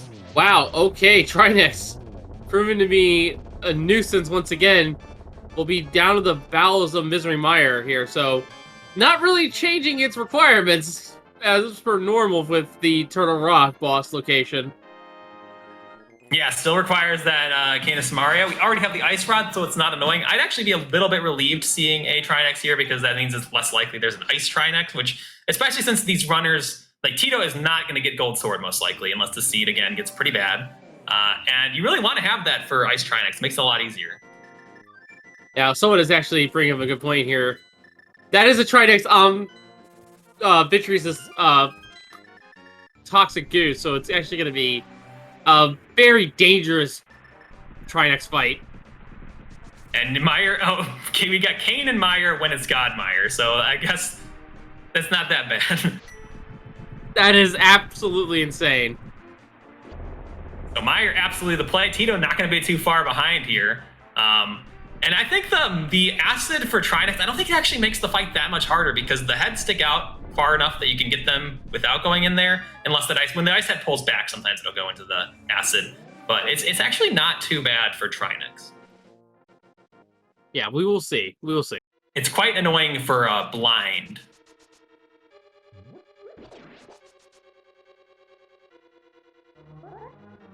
And chat pointing out no zero cycle. I think you can actually still zero cycle with Gold Sword. Boss Shuffle Trinex's Ice Firehead comes out quicker. So you can't do this traditional boots backdoor zero cycle in Boss Shuffle. But I think you can just do a zero cycle on the heads that pop out fast. Now, Teto is going to check Desert in the meantime here first. And we'll see if P-Train wants to go back into Meyer after beating this boss, because he's not in go mode yet. It heads just far enough out that you can stand outside the acid.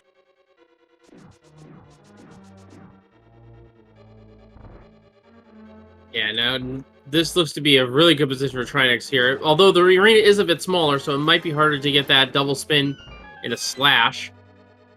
Yeah, if you set it up where you can just do the instant slash like P-Train did, then it's nice and good. And nothing in right side Desert. And yeah, hovering, Chad asking about hovering, it's irrelevant at this point. Swamp Palace is a crystal, so hovering is dead for this seed.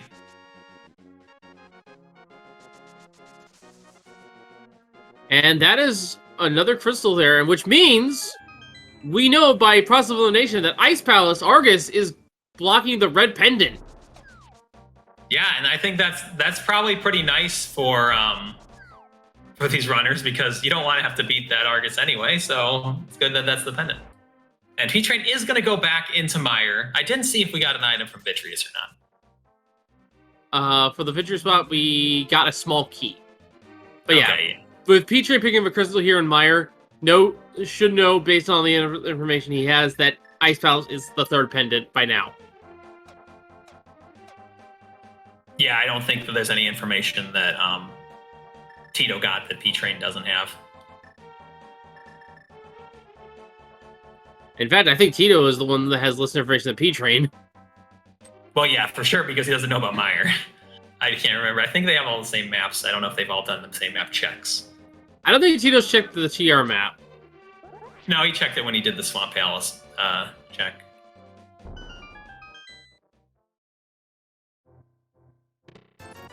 P-Train gonna do cutscene chest first. Makes a bit of sense, left to right. Fill that second bottle there in the Pyramid Fairy, gets a red potion. Not a bad find.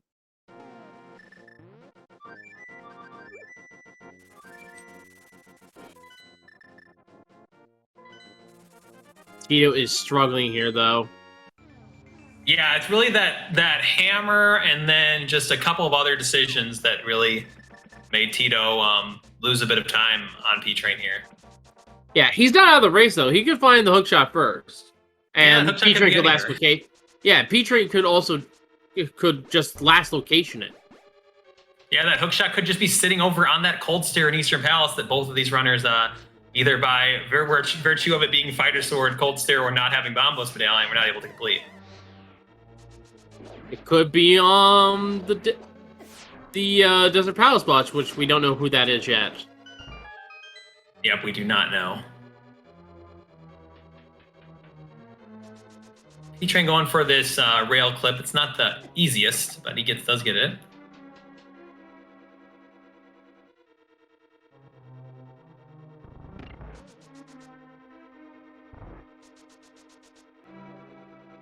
Looks like Big Chest has the last item here in Turtle Rock. You want to check what? I think you meant Misery Mire, but it's only the small key there, so Sorry, I meant Misery Mire. Yeah, I don't know what I said. Anyway, moving on from that. Where does Featuring go next? I think... Yeah, this makes sense. Going into TR. Yeah, with that Canis Mari, it's now clearable. Yeah, it's just hookshot for Goemon at this point, so going into TR makes a lot of sense. It's the last dungeon that's logically in play. It's very likely that the hookshot is not in Ice Palace. It could be locked behind one of the two pendant bosses in Eastern and Desert, but that's just... And it could just also be inside Swamp Palace. Yeah, I think for P-Train, you do Turtle Rock, it's not going to get much quicker in Go mode. You'll get to save a little bit of time with hookshot strats on the torches and not having to check Mimic Cave. But if the hookshot's in here, you'll save so much time in Swamp. Whereas if you go in here, it's completely empty. Then you probably go over to Swamp Palace. Maybe there's an argument, I guess, for Ice Palace if you're really averse to hookless Swamp, but there's just nothing with good density left at this point after Turtle Rock besides Swamp. Now, I don't think P-Train has done Desert yet after seeing it was boots locked, so could get baited by that a bit. Yeah, it's a comparable amount of items to Swamp, assuming you can beat the boss. At the same time, though, the boss of Desert, whatever it is, could just as very easily have the hookshot, be it on them directly or on the green pendant. So, Yeah, oh, but it's right there. It's Go mode. That's Go mode for P-Train. Checking the boss anyway. I guess they can be useful to know if you need to conserve magic for after Laser Bridge or anything, but not going to have to in this chain. So this is looking really good for Pre-Train here. Got the Go mode. Teto probably won't be too far behind getting up to Turtle Rock, but it's going to be hard to make up this time difference that P-Train has accumulated. Yeah. And with that also is the Lambola. So bosses have not shown up yet. Most Knights and the Helmosaur King have not shown up yet. And I believe Moldorm as well. Moldorm, yeah, hasn't shown up. So if we're thinking about it, I think the most likely layout we'll probably see a Moldorm at Moldorm 2, Armos in Ice Armos spot, and then the second Lambolas is a wild card. Because you're more likely to get a non-Moldorm boss in the basement, so it's much less likely that Moldorm's in the basement. Now, Moldorm could be in Desert, and then there's a duplicate in Armos or Moldorm 2. There could also just be Swamp House could also be a Helmosaur King, and then have a second one over in somewhere up there as well. There's a third bottle, meanwhile. Yeah, it's much more likely that either there's the Moldorm or the Helmosaur King in that Moldorm 2 spot. Either that or it's going to be one of the duplicates. Teto was the low on health. Wisely chugs the red potion there he picked up earlier. And this Master Sword versus Tempered Sword already, not even for just Ganon, just for this Trinex, it's quite a big deal for P-Train. Yeah, and this is actually where it's going to be a little bit more difficult.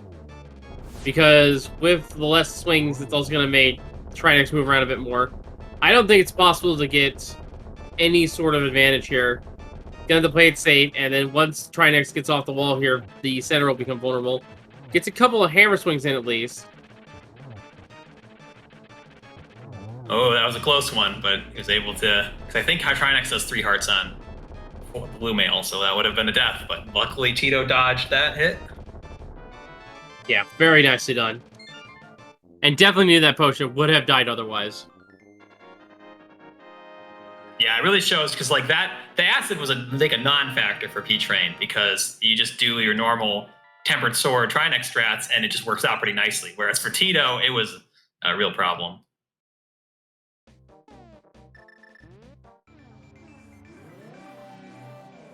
And let's see if Tito's gonna follow up to Turtle Rock. Looks like it, seeing that flute away.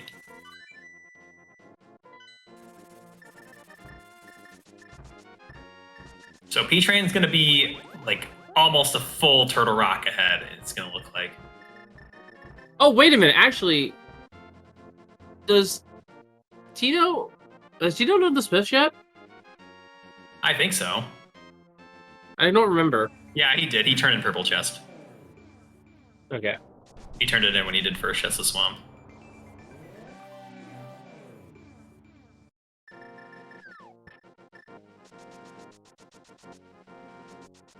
Teto, unfortunately, not having the hookshot, has to take the long way over to Turtle Rock, which is kind of an unavoidable deceit, where given that the hookshot is in Turtle Rock. Yeah, Teto will thankfully be in go mode. But he's going to be an entire Turtle Rock behind P-Train, basically. And be at a combat disadvantage as well. Yeah. That goal, it's so nice to have those upgraded swords like Tempered or Gold Sword in boss shuffle specifically, because those random bosses in weird rooms can be much easier with the upgraded swords. And then, not to mention, Ganon with Master Sword versus Tempered Sword Silverless is a pretty big deal. Yeah, Teto is gonna be fighting an uphill battle here. And here we go, the Lamolus in Turtle Rock. You really get to see just how much bigger Trinex's room is than the other rooms when you see non-Trinex bosses in here. Yeah, it really is a big room. Not quite as big as Ganon's room, but pretty big.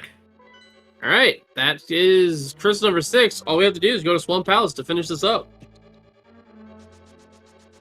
Guys, no guesses yet. They're not legal guesses until the 7th crystal is collected.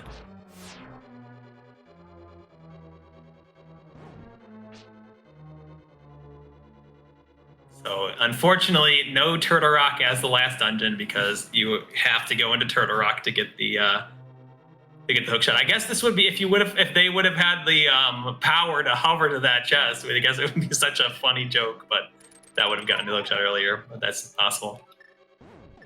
Okay, so this was the rare where Teto got the hookshot in Turtle Rock. He was actually ready to do this the right way, and then changed up and did it the hookshot way.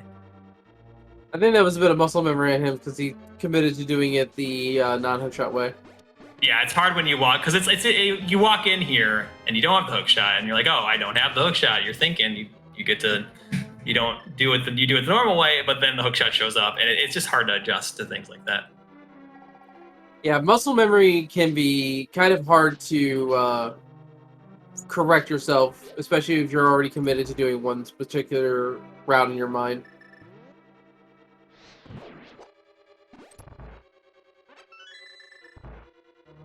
And P-Train going to have the pleasure of just full go moding Swamp Palace here, so it doesn't need to check really any of the chests. You might see him check a really quick one, like the waterfall, the sunken chest, maybe the waterfall chest, because you might want silvers, but I think that's about as far as you'll go.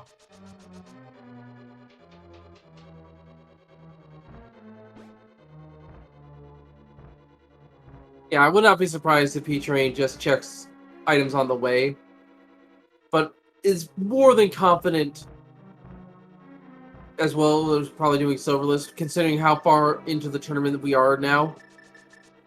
Both of these runners are most assuredly highest skill runners can easily do silverless strats.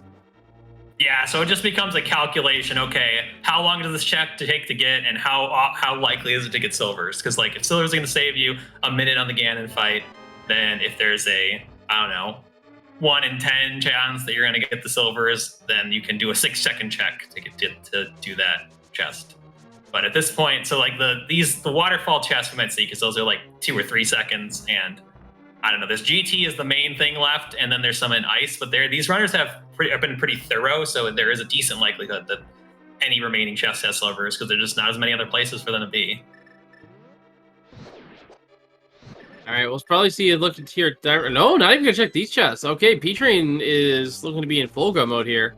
Yeah, it definitely makes sense because it's like though that's about the. If you're not checking that, you're definitely not gonna check basically anything else. And pulling up the hammer, I think we have a Helpless King here. I missed it completely when you did the map check there briefly. Yeah, that's a good point. Helmasaur King likely to show up because we have not seen one of him yet.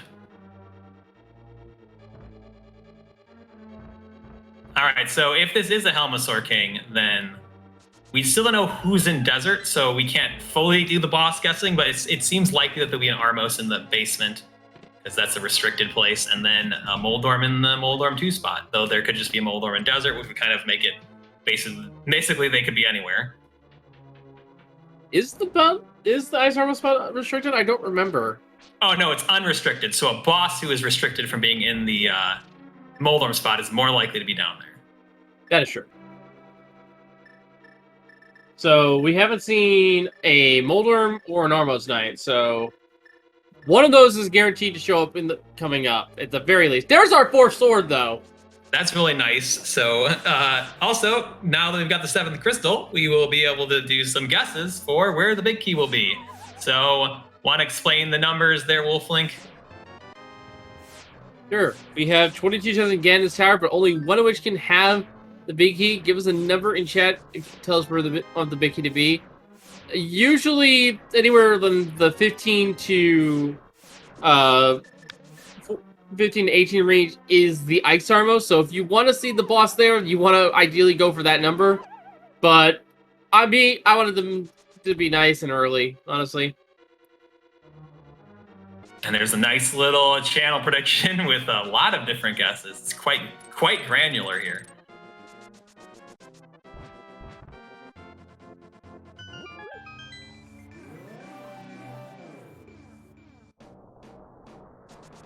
So these runners are going to be passing by each other on this Dark Death Mountain. Teto going to just finish off the land molus real quick, and then P-Train heading over to GT.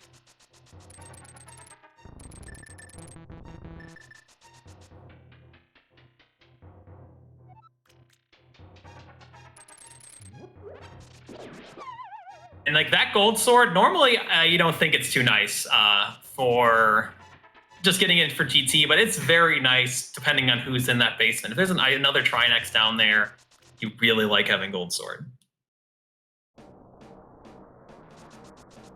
Yeah, and just having the gold sword in general makes some of the bosses easier.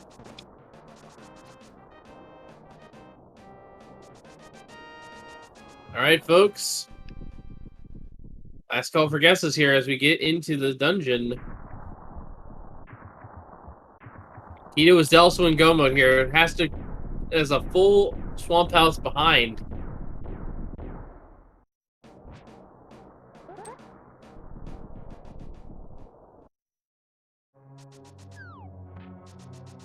And we're gonna start by the torch. I'm going left. Yeah, I like the route where you go to Stalfos Room and Mirror, and then do Compass Room and Mirror in Boss Shuffle, because I want to do that ice boss spot as late as possible, because some of those bosses can take a while, and I don't want to do it if I don't have to. Overall, good call here. 2, 3, 4, 5 here coming up. 3 bombs, a small key, 10 arrows, and 20 rupees. 6 and 7 coming up here in the Hope Room.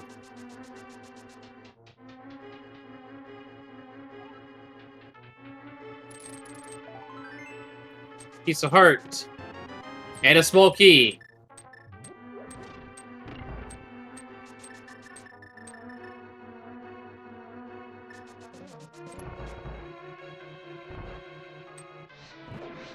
And Alright. 8, 9, 10, 11 coming here shortly for P-Train in the Compass Room. nice little cane dash strategies here to get past the Gibdos. 20 rupees. 10 arrows. The single arrow. 10 and more arrows. Train going to steal this key here. Yeah, a very common key steal you'll see on this, just to make sure that you have one to spare going up the tower.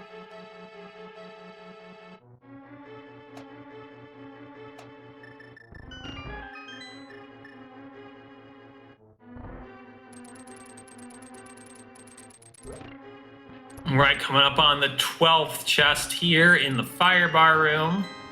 More arrows.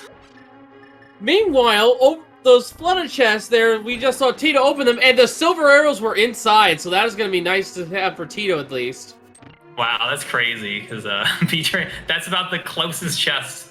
Like, that's the one that I was surprised P-Train skipped, like, because they're quick enough. Nice pause strat there by P-Train to avoid the fire snake. That's just number 13 there, so 14, 15, 16, and 17 here. I've never seen that pause strat, actually, to be honest. Yeah, sometimes you can frame rule the snakes. I think you can actually sometimes just dash through them without pausing, but pausing makes it you do it more consistently. And it looks like it's going to be location number 18, Bob's Torch. Bob's Chest may be having the big key. If not, it's by the Ice Armos. And we'll see who it is indeed today, if it is the Ice Armos or if it's the Ice somebody else. It's fairly likely that the Ice Armos are down there, but it's still not, like, fairly likely is like 20% instead of whatever the normal odds are, because they can just as easily be in the Lanmo 2 arena. It's more like it's 25% because we still don't know what was at the desert location, and it could very likely just be a duplicate boss. Yeah, it's hard to... That would be an interesting statistics problem that I would hope to not get on exam.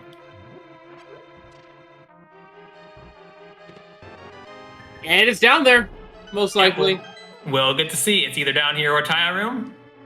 And it's Trinex. That is our second Trinex, so we will not see another one on the climb. And looks like P-Train going to do Ice Head first. Which the other thing about Ice Trinex is the colors are reversed. So the red head is the Ice Head and the greenish blue head is the Fire Head.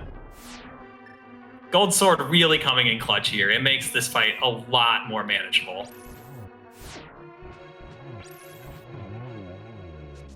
Because even with 16 Hearts Blue Mail, if they were on Master Sword or something, this would be a tough fight. So there is time to save for Teto to go straight to the Ice Arm spot, but very unlikely to do that. Yeah, I don't think Teto is going to be feeling bad enough about his route. The seed was kind of bad, and your opponent could have just as easily not gotten the hammer early, for instance. There it is. Vanilla Big Key Chest has the big key of the day. I believe that was chest number 18, if my math was right, or am I off? Let's see. There was that was 3 19. other checks left. That was That was 19 left. That was number 19. Yeah, I never can count. I always do subtraction to figure out what it is.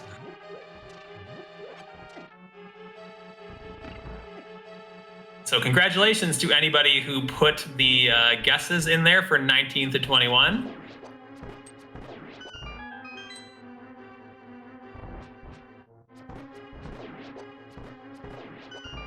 Now all P-Train needs to do is make his way through the gauntlet.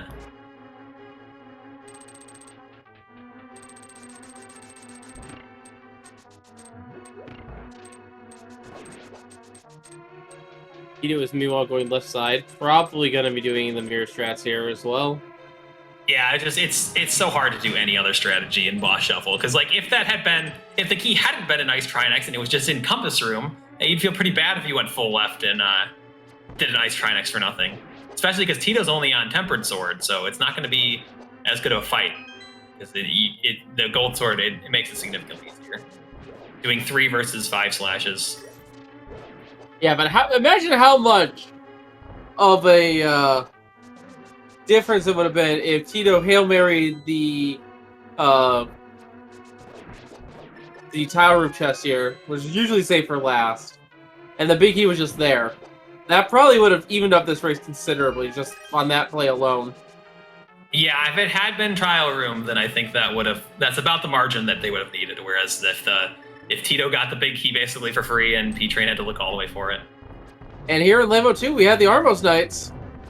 Yep, so, I mean, there could be an Armos Knights in Desert, but now it's probably just one of our other duplicates. So it seems quite likely that Moldorm will be last, because we haven't seen a Moldorm yet. Yeah, no, actually, I think it has to be a Moldorm. No, it could be Moldorm in Desert, and then there could be like a Helmetsword King in here. That's true, yeah. It's more than likely a Moldorm, though. Yeah, because if it's not a Moldorm, then that means that our duplicate is forced to be a Moldorm boss, whereas if the Moldorm's up here, the duplicate can be any boss, so there's just more combinations. Yeah. That have Moldorm up here than not. Like what? Probably like a 60% chance, or 2/3 chance that Moldorm's up here. Getting another prediction here in chat, real quick. Who do you think is going to be in there? Is it going to be Moldorm, or is it going to be another boss? Yeah, don't let my math confuse you guys. I do not. This is not financial advice to say that Moldorm has a 2/3 chance of being up there. You use your points at your own risk. Yeah. Now, to be clear, Moldorm has to show up somewhere, so it could just be a Desert.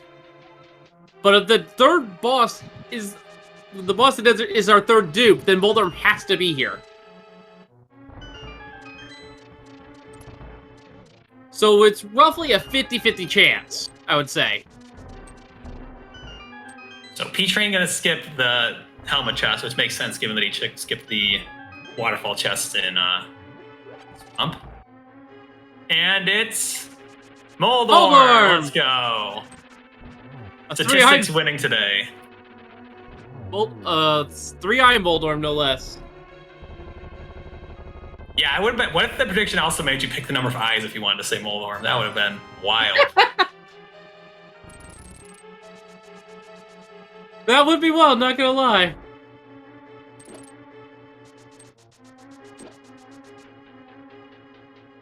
That means whatever boss is in Desert is our third dupe, and it's completely a wild card spot. Yeah, it could be literally anything. I think there's like one niche, but I don't remember what that niche is. Yeah, I'm not sure entirely how they generated the boss shuffle, because I think this one they actually force it to always have the 2 duplicates, because I know in full boss shuffle and some other modes you can get, if they try to do an illegal placement, you can get 3 Moldorms, for instance. Ooh, that first triple was actually a double. That's unfortunate. It's 2031 for P-Train here. But that is Aghanim 2 down, and it is now time for him to fight the pig. Yeah, we'll also get to see another Ice Armos fight here. Everybody's favorite by Teto. It's going to be a little bit harder of a fight with that Tempered Sword.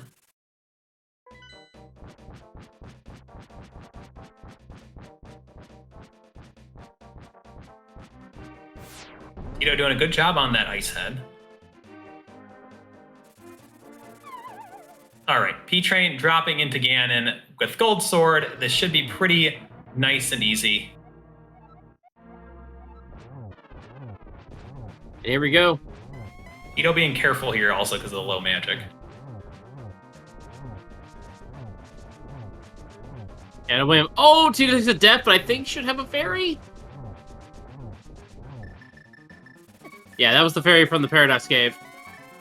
P-Train also has to be careful, but still has that fairy as well, so...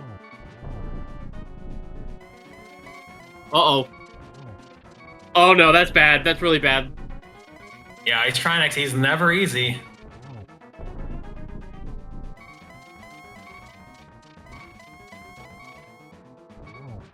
All right, P-Train.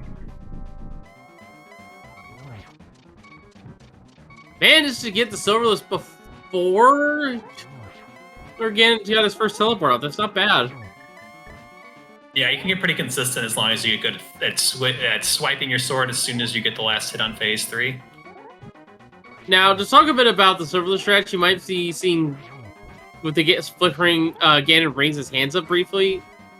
That's roughly the window when you want to strike for a Silverless hit. The spin attack's hitbox has a pretty long duration, so it makes it very consistent. It'll just be 12 of these to finish things up here for P-Train.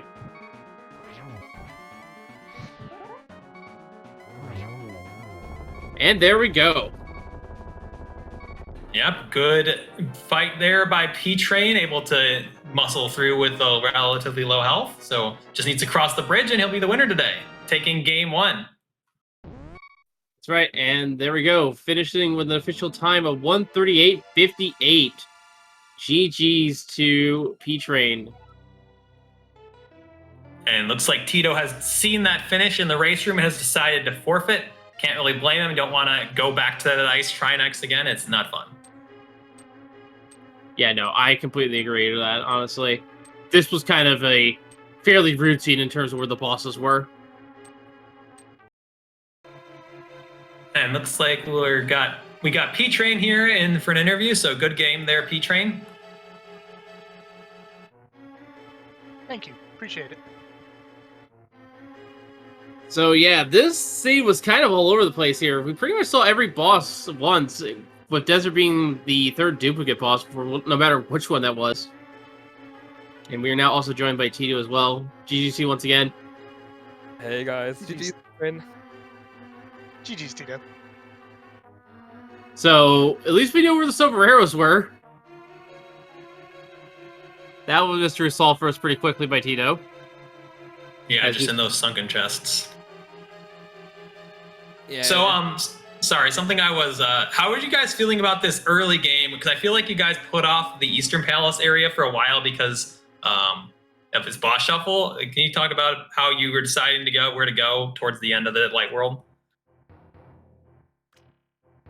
For me, I just tried to avoid the dungeons, so I tried to enter the dungeons I could potentially clean up, or I don't even can finish like Desert Palace at this point. So like, yeah, let's go in for the early game checks in Desert, and after this was the decision between Tower of Hera and Eastern. So I knew with the bow Eastern might be in logic with some sort of lamp or something like that, but just go Hera first. Get the Bomber's Medallion, and at this point I was like, oh, this could be a required cold stare. This is not funny at all with this equipment, and after you get the cold stare fight, it's like, oh, last locating Hera for the mids or try again to beat a cold stare, but yeah, the mids on Hera, it was like 30-minute Night World or something like that. Yeah, for me, I was looking at Desert. I was like, oh, well, I probably need a fire source and gloves and whatever. Well, no, I had gloves. Fire source and boots to clear Desert, whereas Eastern, I might actually be able to clear it just depending on what the boss is. So my mind was, let me check the things that I'm probably going to have to double dip anyways, just to see what's locking them. And then when it came between Eastern and the mountain, I wanted the hammer going up. I wanted hammer or hook shot going up the mountain. Yeah. So yeah, and then I figured while I was there, I would scout the boss, saw cold stare, and couldn't kill it, and then was cursing the heavens, finding Bombos shortly after. But then again, though, that was not going to be a fun cold stare fight. I mean, you saw an Hera, I saw Vidi, and I just didn't even bother, just because I'll come back to that if that's even required. So yeah. At this point, I was just a little bit disappointed on the cold stare death. Like, oh, P-Train is a strong player. If he did the same routing and he could beat up cold stare, this might be a crystal. There might be an important item on it. So I was like, no, I'm going to kill Vidya right now. I just go for it. I got enough bombs. I got the bows and the arrows. So yeah, let's just play it. Yeah, the items in this Steve were just kind of rude. The fire rod was all the way on the full like walk around to Hype Cave, and then you had to go back into fight blind in Skullwoods Arena for that hammer. That was pretty nasty. Yeah, I was It's like- starting to feel bad because I want to say like you had to go to Hype Cave to get your boots and your fire rod, and other than that, I think everything in the Dark World was in a dungeon just about. And I did a ton of useless overworld. Yep, same. It's like I'm going back with the boots. I was like, so all right, I did the North Route already, so I just want to go Palace of Darkness because the hammer in Palace of Darkness. What a surprise! But if you don't go right now, you have to go all the way and just for one item in Skullwoods, one item here, one item there. So I decided to let's go for some light world checks because they are more or less fast. and go back into Swamp Palace, enter Palace of Darkness, get nothing out of it, and like the next check is the hammer, as always. No, I felt pretty good about my route. I opted like once I got the mitts, that's Dark World access. I opted not to check Skullwoods because I didn't have a way to pod. So my thought was, let's leave Skullwoods for now and route to Hype Cave. Maybe we find a fire rod, maybe we find a hammer, whatever. And then after we hit Hype Cave, we'll come back to Village of Outcasts because you have flute and mitts. It's not the worst. Then you do Skullwoods and take the north route. And you kind of route that into pod unless something better comes along. And so by the time I single dip Skullwoods, was able to kill the boss. I got the hammer. I wanted to just go straight to pod, but I felt like if I did that, boots checks becomes a little awkward. Bumper ledge becomes a really awkward check. So I opted to just go ahead and clean up the North Dark World while I was there, just so I didn't, have any liabilities there. But the more I started to check and the more I started to clean up these things so I didn't have liabilities, the more I felt like all of my checks were a liability, just because, again, I spent so much time in the overworld for nothing. Yeah, totally feel that. Now, to your credit, of course, during that overworld sweep, you did actually do the smiths as well while you were at it. And then when you found the hammer, you eventually went back to hammer pegs, which ended up being quite rewarding for you, as that was your master sword at the time, which gave you a pretty nice advantage once you found that tempered in, I believe it was pod. Yeah, I was very happy to see the sword there. Yeah, I felt like hammer pegs wasn't that bad of a check. Like when you're basically doing a one-off for the North Dark World, like I didn't feel like checking hammer pegs on my way to Bumper Ledge was such a bad detour. And I never did hammer pegs at that point, so yeah. Yeah, I did it on my way back to North Dark World, mainly because at that point, I was pretty sure I was going to last locate the back of Thieves. Sure. So it just felt a little stubborn to try to force hammer pegs into a last location as well. So I just went ahead. I didn't mind leaving something in Thieves Town, but I would have felt pretty silly leaving something in hammer pegs, given the time it took to check it. So I just went ahead and made that play.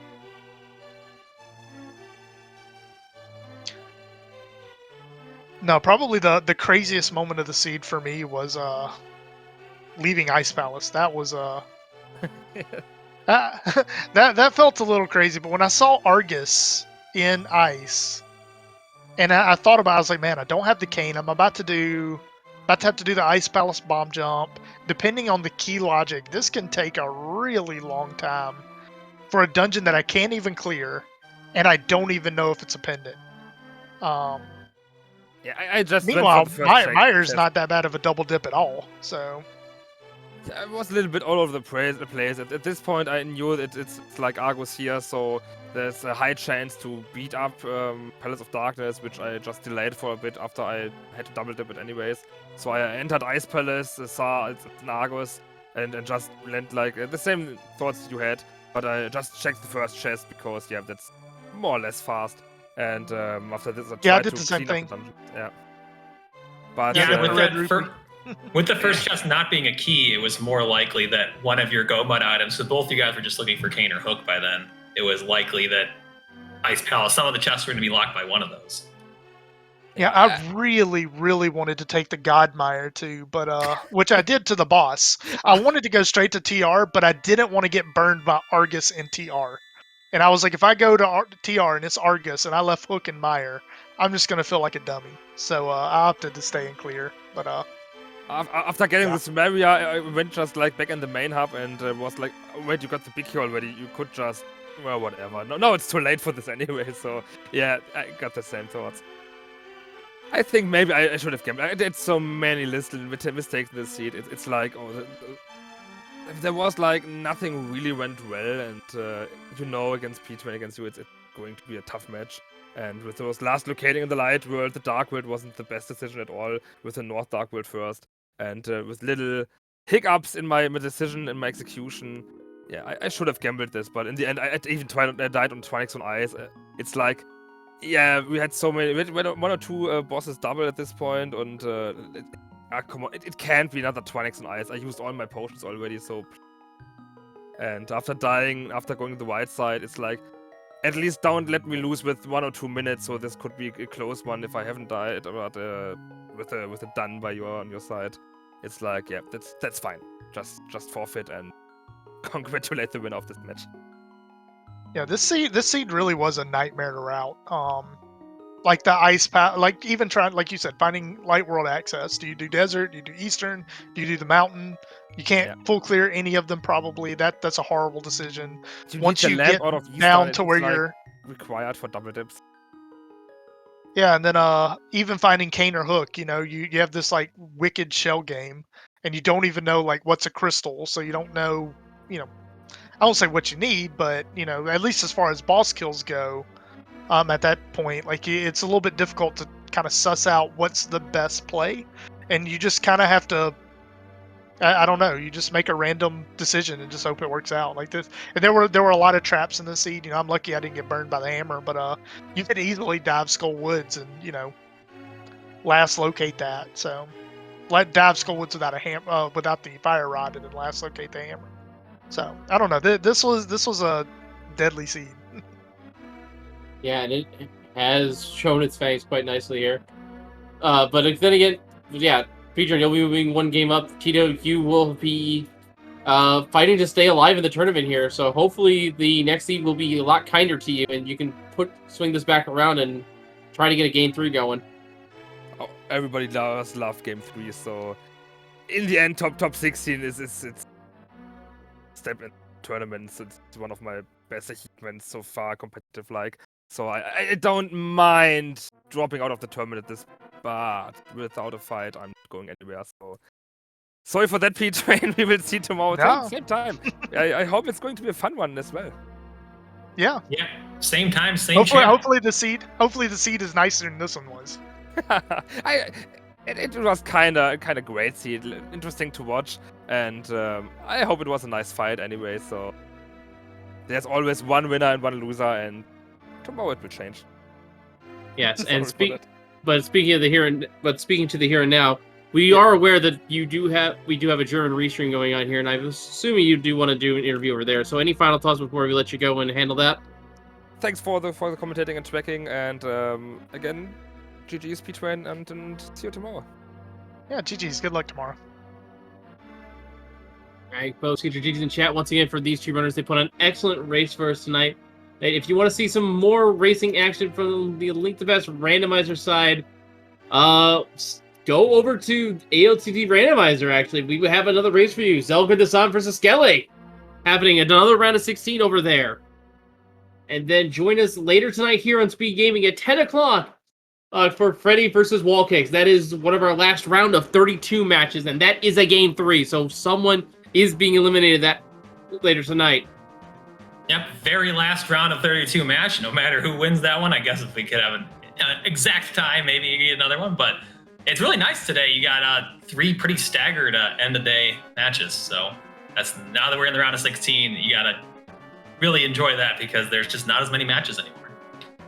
That's right. So make sure to follow both our runners here for putting on excellent race for us tonight. Make sure to follow my co-commentator Danny8373 and our tracker as well. Who I don't have their name in front of me, so it's Daruk. And of course, make sure to follow Speed Gaming and Speed Gaming 2 through 6 so you don't miss any racing action, not just Link to Best Randomizer. And like we've been mentioning as well, we were also restreaming this to our German audience at Speed Gaming Deutsch. We have a few other foreign language restreams as well for our Spanish, our French, and our Portuguese speaking audiences as well. And of course, we have ALTTP Randomizer, ALTTP Randomizer 2 through I think 6. And like I said earlier, there's going to be a match starting up real soon over on the main channel over there. So be sure to check it out. But from all of us here at Link to Best Randomizer, I've been Wolflink0370, and we will see you all next time. And thank you for watching. Have a good night, everyone. See you, everybody.